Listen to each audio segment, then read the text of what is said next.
नमस्कार। आज हम बात करेंगे गुरु पर्वत पर बनने वाले काले तिल के बारे में। ठीक है। ये काले तिल का क्या फल है, उसके क्या मायने हैं, इसको आज हम समझने की कोशिश करेंगे, इसके बारे में जानकारी लेंगे। तो सबसे पहले ना हम ये चीज़ समझते हैं कि तिल बनता क्यों है। ठीक है। इसका निर्माण क्यों होता है। तो ज्योतिष के अगर टर्म में जाके इसका कारण आप जानना चाहेंगे तो काला जो तिल है वो आपका राहु ही कारक बनता है। तिल के निर्माण का राहु ही कारण है। ठीक है।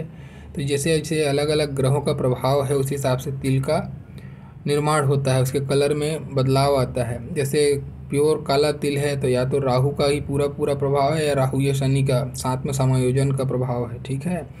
वैसे ही आपको भूरा तिल बनता है ना, तो भूरा तिल बना तो राहु और शुक्र का प्रभाव है वो। ठीक है। राहु और शुक्र कोई भी प्रकार से कुछ स्थितियाँ ऐसी बन रही जिसके कारण से ये आपको ये तिल बन रहा है, भूरा तिल। वैसे ही आपको लाल तिल है तो राहु और मंगल का सम्मिलित प्रभाव है, उसके कारण से कुछ प्रॉब्लम आएगा। तो इसमें इस तिल में क्या है ना, रंगों के आधार पे हम उसको समझ सकते हैं। क्या लाल तिल जो है हमेशा हर जगह निगेटिव है रोग की दृष्टिकोण से। लाल तिल जब भी बनेगा ना तो ये रोग को बताता है। अब यहाँ से क्या क्या रोग हो सकता है आपको, पेट से संबंधित, किडनी से संबंधित, लीवर से संबंधित। ठीक है। वैसे ही आपको खाने पीने का पार्ट है तो यहाँ से आपको कोलेस्ट्रॉल, बीपी या आपको शुगर, ये जो चीज़ें हैं इस टाइप की परेशानियाँ भी आपको जीवन में आ सकती हैं। तो ये उधर को भी बताता है। वैसे ही अगर हम भूरा तिल का बात करें तो भूरा तिल देखिए, भूरा तिल काले तिल से कम प्रभावशाली होता है क्योंकि इसमें उतना दोष नहीं आता, लेकिन दोष तो आता है।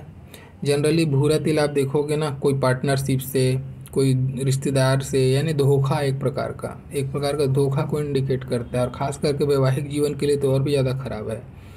वैसे ही अगर हम इस पे बात कर लें काले तिल पे, तो राहु का प्रभाव है, विस्मयकारी प्रभाव है। इसमें समझ ही नहीं आता कि अच्छा हुआ कि बुरा हुआ। ठीक है। कभी कभी क्या होता है, ये गुरु पे खास करके, गुरु पे काला तिल क्या होता है, लोगों को लाभ जरूर देता है, धन के दृष्टिकोण से लाभ होता है। ठीक है। ऐसे लोगों को सफलता मिलती है और उसके बाद में उसी तरीके से वो धन जैसे आता है वैसा जाता भी है। तो ये इस टाइप का दोहरा प्रभाव यहाँ पे दिखाता है राहु, है ना। अब हम बात करेंगे इस चिन्ह के बारे में डिटेल से कि इसमें क्या क्या फल आदमी के अंदर में दिखाई देंगे, उसके स्वभाव में कैसा गुण आएगा, वो सारे चीज़ पे बात करते हैं। तो इससे पहले मैं इस पर डिटेल से बात करूं, आप लोग से अनुरोध है जो नए देख रहे हैं, पहली बार वीडियो देख रहे हैं, प्लीज़ चैनल को सब्सक्राइब कर दीजिए ताकि और भी आने वाली वीडियोस पे अच्छे से चर्चा कर सकें और भी ज्ञानवर्धन हो सके। और अगर अच्छा लगे कंटेंट्स, वीडियो पूरा देखिएगा। अगर आपको अच्छा लगे तो प्लीज़ लाइक ज़रूर कीजिएगा। ठीक है। तो चलिए हम बात करते हैं इसके प्रभाव के बारे में। देखिए, सबसे पहले मैंने कहा ना कि हम कारकत्व तो समझते हैं पहले। विद्या, बुद्धि, संतान के आपके कारक बनते हैं कौन? गुरु। ठीक है। विद्या, बुद्धि, संतान और धन के कारक। और सबसे ज़्यादा मेन अगर आज का जो टॉपिक है उसी हिसाब से बात कर लें तो ये आपकी गृहस्थ के भी कारक बनते हैं। ठीक है ना, वैवाहिक जीवन के कारक। अब होता क्या है ऐसे लोगों के साथ में, देखिए यहाँ पे ये आपका गुरु जो है ना, आपका स्वाभिमान है तो अभिमान भी है। अब यहाँ पे दाग लग रहा है कभी भी ना, तो स्वाभिमान को अभिमान में बदलते देर नहीं लगता है। तो ऐसे लोगों के नेचर में एक ख़ास बात आएगी आपको, ऐसे लोगों को जीवन में सफलता, किसी अचानक से कोई व्यक्ति इनके लाइफ में आया, ठीक है, या ऐसी कोई अचानक से परिस्थिति जनरेट हुई, किसी के साथ जुड़ाव ऐसा हुआ इनका कि ये फिर बहुत तरक्की करने लगते हैं, बहुत अच्छा सफलता हासिल करते हैं, देखते देखते बहुत ऊंचाई तक पहुंचते हैं। राहु का प्रभाव। ठीक है। कोई दूसरे व्यक्ति के हेल्प के कारण से, वो दूसरा व्यक्ति कोई भी हो सकता है, तो उसके कारण से इनको लाभ होता है, अच्छा प्रोग्रेस कर जाते हैं। फिर जैसे ये प्रोग्रेस करते हैं ना, इनके अंदर में आता है घमंड, क्योंकि ये गुरु आपका नेतृत्व का कारक है। ठीक है ना, आपके अंदर में लीडरशिप का भी कारक है। तो इनका लीडरशिप पे दाग लगा मतलब कमज़ोर हो गया है वो। ठीक है। अब क्या होता है, पहले ये सेल्फ डिसीजन लेने में या अपना पराक्रम दिखाने में डर रहे थे, फिर इनके लाइफ में कोई आया, उसने इनको अच्छा प्रोग्रेस किया, एक हाइक पहुंचा, उसकी मदद से ये बहुत अच्छा कमाने लगे। फिर क्या हुआ, वो आदमी तो आया और चला गया, क्योंकि राहु को तो अपना प्रभाव दिखाना है। अब क्या हुआ, इनके अंदर में घमंड आ गया कि ये तो मास्टर हो गए हैं अभी, ठीक है, इनको ऐसा फील होने लगता है। फिर ये घमंड में आते हैं, और घमंड में आने के कारण से ये जो इनका खास बात ऐसे लोगों का आपको देखने को मिलेगा, ऐसे लोग जो है ना, किसी को कुछ ऐसा बोल जाते हैं, हो सकता है इनके अंदर में वो सेंस ना हो कि मैंने उसको ऐसा बोल दिया तो उसका मायने क्या समझ रहा है वो, लेकिन अगले को बहुत बुरा लगता है। यानी कि एक प्रकार से बोल सकते हो कटुभाषी, बहुत रूडली बात करते हैं। अपना जो भी पॉइंट रखना है ना, ये नहीं सोचते कि उस पॉइंट से, उस बात से किसी को बुरा लग सकता है, ये चीज़ विचार ये नहीं कर पाते हैं उस घमंड के कारण से।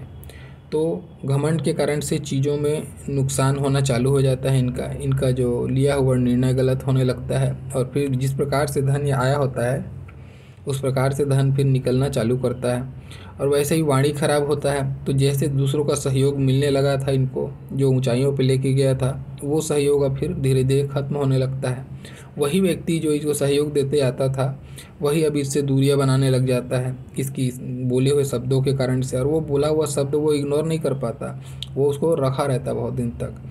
तो ये जो है ना, चीज़ों को ख़राब करने लगता है, पहले देता है फिर लेता भी है, ऐसा आप इसको समझ सकते हो, ठीक है। तो ऐसे लोगों को क्या करना चाहिए, अपने शब्दों को तोल मोल के बोलिए अगर आपके हाथ में है तो, और घमंड से दूर रहिए, घमंड को एकदम बिल्कुल साइड में करके रहिए, तो आपके लिए बहुत श्रेष्ठ है। नहीं तो फिर आपको ये नीचे लेके जाएगा, भले आज कितने ऊपर पहुँचे हो आप, वो मायने नहीं है, ठीक है।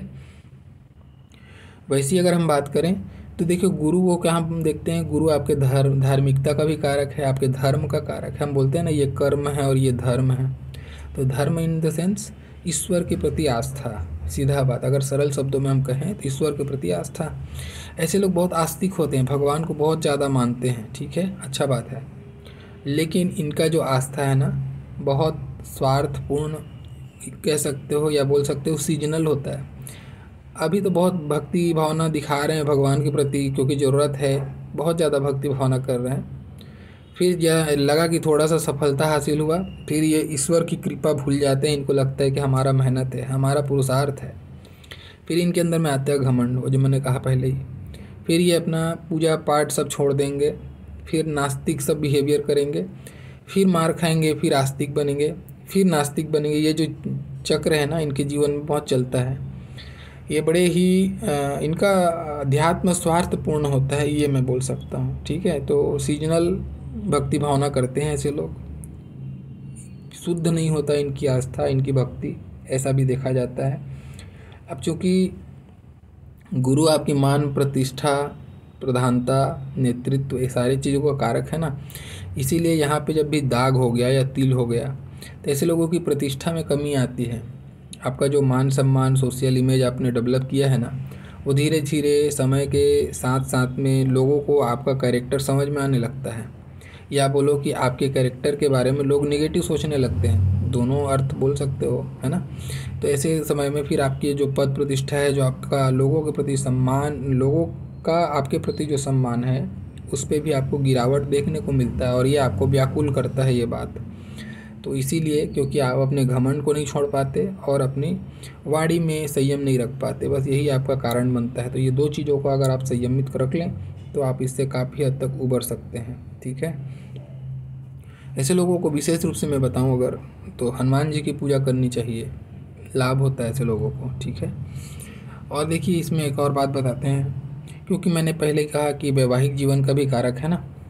अब ये जो चीज़ मैं बताऊंगा अभी वैवाहिक जीवन पे, इस पे बहुत सारी स्थितियां हैं, उसको समझना है आपको। जैसे मान लो आपका गुरु पे तिल है, और वैसा ही तिल आपको कहाँ पे मिला, सूर्य पे भी मिला, ठीक है। तो 100% आपको अपने मान सम्मान से रिलेटेड चीज़ पे बहुत सावधानी रखना चाहिए, ठीक है। और मान सम्मान में किस पे आने का खतरा है, ये मान सम्मान है आपका, और ये आपका गृहस्थ है। तो आपके गृहस्थ में कुछ ऐसी घटना घट सकती है जिसके कारण से आपके मान सम्मान में हानि हो। अब ये घटना किधर से आएगी, अब ये तो पूरा हाथ विश्लेषण करने से पता चलेगा, लेकिन ये मान के चलिए आपको कि आपके गृहस्थ में कुछ ऐसी घटना घट सकती है जिसके कारण से आपका मान सम्मान हानि हो, ठीक है। चाहे आप लोगों के बीच में पर्सनल बातें सोशल हो जाएं, ठीक है, या आप तलाक की नौबत पे आ जाओ, या फिर कुछ भी अब ये बोलना कठिन है ये, लेकिन ये इंडिकेशन ज़रूर है, ये आपका मान सम्मान है तो ये आपका गृहस्थ है। तो गृहस्थ या फिर पत्नी के कारण से, या अपने पत्नी है तो पति के कारण से, पार्टनर एक दूसरे के पार्टनर के प्रति कुछ ना कुछ ऐसा बिहेवियर होगा जिसके कारण से नुकसान होता है मान सम्मान का। ठीक है, वैसी एक स्थिति और बताता हूँ। मान लो यहाँ पे तिल है आपका गुरु पे, ठीक है, और आपको शुक्र पर भी तिल बन रहा है, शुक्र पर तिल बन रहा है या फिर शुक्र पे स्टार बन रहा है। ठीक है, अब इसका क्या मायने होगा, शुक्र पर तिल बन रहा है या फिर शुक्र पर स्टार बन रहा है और गुरु पर तो तिल है ही। ऐसे समय में ये मान के चल लीजिए आप, ऐसे लोगों का वैवाहिक जीवन, हालांकि केवल अगर यही है, केवल यही है, तो भी ऐसे लोगों का वैवाहिक जीवन अच्छा नहीं होता। एक कलेश, एक कलह स्थिति बनी रहती, पार्टनर के साथ में पति पत्नी के बीच में संबंध मधुर नहीं होता।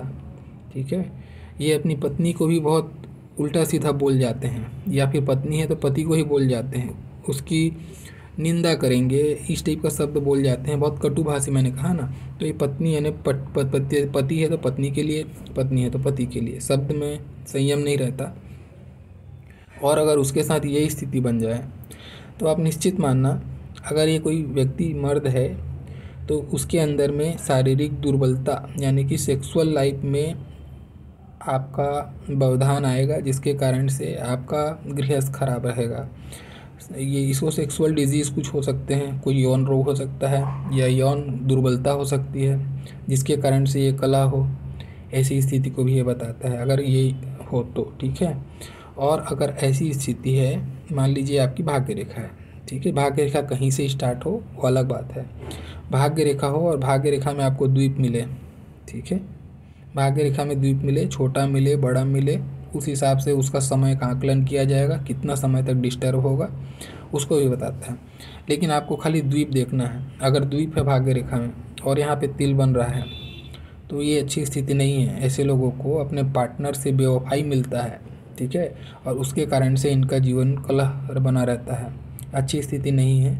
ऐसे समय में जो भी पार्टनर रहता है वो धोखा देता है और उसके कारण से इनका वैवाहिक जीवन में किसी तीसरे की एंट्री, या फिर एंट्री नहीं हुई तो किसी तीसरे का होने का शक ही पैदा हो जाए, भले ना हो लेकिन फिर भी आदमी शक्की बन जाता है, उस शक के कारण से वैवाहिक जीवन खराब होता है, ऐसा भी देखा जाता है। ये अच्छी स्थिति नहीं है।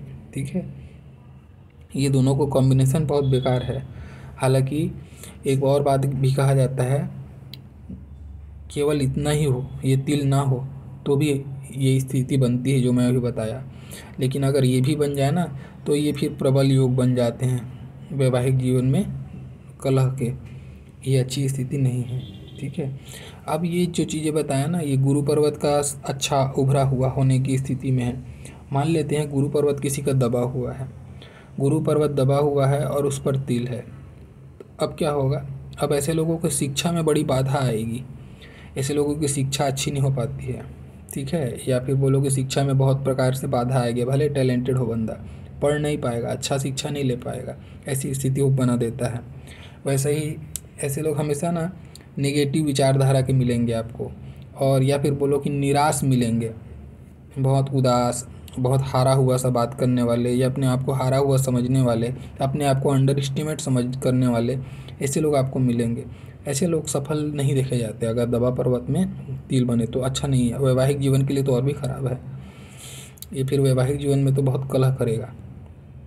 ठीक है, और कुछ बातें बताता हूँ इसमें। अगर आपका पर्वत दबा हुआ है, उस पर तिल है तो देखिए, अगर आपको पर्वत दबा हुआ है और इस पर तिल है और हृदय रेखा आपकी जो है कोई भी प्रकार से दूषित हो रही है, टूट रही है, या गाढ़ी होकर चल रही है, या द्वीप बन रहा है, ऐसा कोई भी स्थिति है जिससे कि हृदय रेखा दूषित है अगर आपको, और उस पर पर्वत दबा हुआ है गुरु का और तिल है, ठीक है, तब क्या होगा, तो ये आप निश्चित समझिए आपका वैवाहिक जीवन में कलह होगा, और वो कलह की सीमा थोड़ी बढ़ेगी।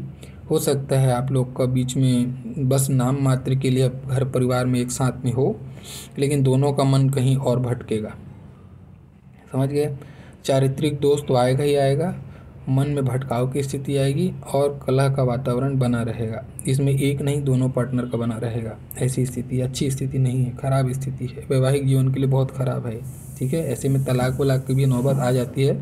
हालांकि केवल इतना से तलाक नहीं होगा, लेकिन और भी स्थितियाँ होंगी, लेकिन ये ज़रूर है कि आप लोग का दोनों का बीच का तालमेल नहीं बनने देगा ये, ठीक है। वैसे ही अगर आप देखोगे ना मस्तिष्क रेखा के साथ में इसका क्या रोल आता है। मान लेते हैं आपकी मस्तिष्क रेखा है, ठीक है।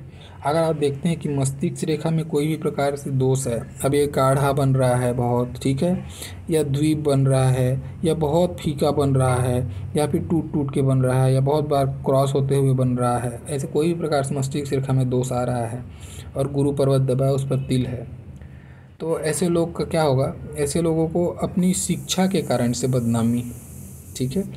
शिक्षा के कारण से बदनामी का क्या मतलब हुआ, पढ़ नहीं पाते अच्छे, कितना भी इसको पढ़ाओ लिखाओ मस्तिष्क उनका साथ नहीं देता है, हमेशा स्कूल लाइफ में जैसे फेल होते रहे हैं, या फिर नंबर ही नहीं आ रहा है, एक बदनामी वाली स्थिति होती है ना, ऐसी स्थिति को ये बना देता है बच्चों के लिए खास करके।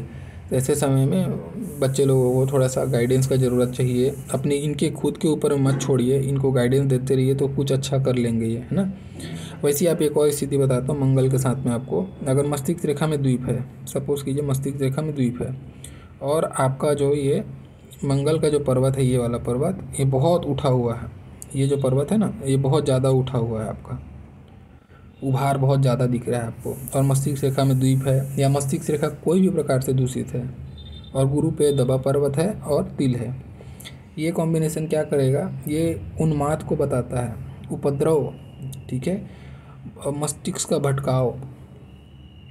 ऐसे समय में ये जो बच्चा होगा या इंसान होगा, एक गलत संगति में पड़ेगा, दोस्ती यारी के माहौल में डूबेगा और गलत लोगों से दोस्ती यारी करेगा, तो अपने धन और समय दोनों का नुकसान करेगा इन सब फालतू चक्कर में पड़ के, और उसके कारण से ये बदनाम होगा, उसके कारण से बदनाम होगा। जैसे होता है ना, ये लड़का एकदम निकम्मा है हम बोलते हैं किसी को देख के, उसकी हरकतों को देखने के बाद में, हमेशा बस आवारागर्दी करता है, नशा पानी में डूबा रहता है, इस टाइप का जो हम लोग किसी के बारे में इमेज बनाते हैं ना, बस ऐसा ही इमेज इनका बनता है। उसके कारण से ये आसपास के अपने जो सोसाइटी है, जो सोशल लाइफ है इनका, वहाँ पे ये बदनाम देखे जाते हैं। तो ऐसा भी देखा जाता है। तो केवल तिल होने से इसको बहुत जगह में यूट्यूब में बोला जाता है कि गुरु पर तिल है बहुत धन आएगा, पैसे के लिए तो अच्छी स्थिति है, ऐसा बोला जाता है। तो मैं इस चीज़ को मानने के लिए तैयार, मैं कहा ना कि कोई भी बात आप यूट्यूब पे देख रहे हो, आप देखोगे कोई एक बात बता के ख़त्म कर रहा है, जैसे कोई भी चिन्ह के बारे में कोई बता रहा है, 1-2 मिनट की बातें हो रही हैं, और 5 मिनट की वीडियो में 10 प्रकार के चिन्ह के बारे में डिटेल से बता दिया जाता है, तो आप ये पॉसिबल नहीं है। कोई एक चिन्ह का एक मायने नहीं होता है, उसकी स्थितियाँ, उससे संबंधित चीज़ों की स्थितियाँ बहुत मायने रखती हैं, ठीक है। इसीलिए मैं एक ही पॉइंट पे, गुरु पर्वत पे ही 10 प्रकार के चिन्हों के बारे में एक ही साथ वीडियो नहीं बनाना चाहता, क्योंकि मुझे ये गलत लगता है। एक एक पॉइंट पे मैं बोलता हूँ और डिटेल से बोलने की कोशिश करता हूँ, जितना मुझे ज्ञान है मैं उतना बात करने की कोशिश करता हूँ। इसी कारण से एक भाई ने पूछा भी था, सजेस्ट किया था मुझे उन्होंने कि सर अगर आप ऐसा करें, एक ही वीडियो में सारे चिन्हों के बारे में बात करेंगे ना, तो आपको व्यूवर्स ज़्यादा आएंगे, आपके व्यू नहीं आते। उन्होंने मेरे हित के लिए मुझे सजेस्ट किया, लेकिन भाई साहब व्यू बात का बात है, अगर ईश्वर चाहेगा, मेरे नसीब में होगा तो वो चीज़ भी मुझे मिलेगा, लेकिन मैं गलत चीज़ परोसूँ ये मेरा हक नहीं है, ये मुझे नहीं करना चाहिए, बस यही सोच के मैं नहीं करता हूँ। तो ये था गुरु से रिलेटेड आज का जो टॉपिक था, उसका कंटेंट्स। आशा करता हूँ आप लोग को पसंद आया होगा, और अगर पसंद आया होगा तो प्लीज़ लाइक कीजिएगा, चैनल सब्सक्राइब कीजिएगा जो नए हैं वो, और बने रहिए। बाकी इस सफ़र में बहुत सारी चिन्हों के बारे में बात करनी बाकी है अभी। मेरा पूरा वीडियो देखने के लिए बहुत बहुत धन्यवाद। Thank you.